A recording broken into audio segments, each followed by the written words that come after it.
តែឃើញកាលណាជួយជាប់មេត្រាដួងចិន្តាលួចអាឡ័យនឹងមិនភ្លេងនឹង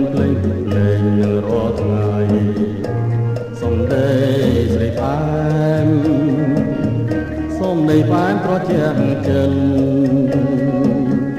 តើគូព្រេងអ្នកណាវាស្នាគ្មានឬទេកាលនៅទុំនេះឬទេគឺជាស្នេហ៍គេទៅហើយឆ្លើយប្រាំក្រុមបើសិនមកលងនាងមិនអាននឹងក៏ចិន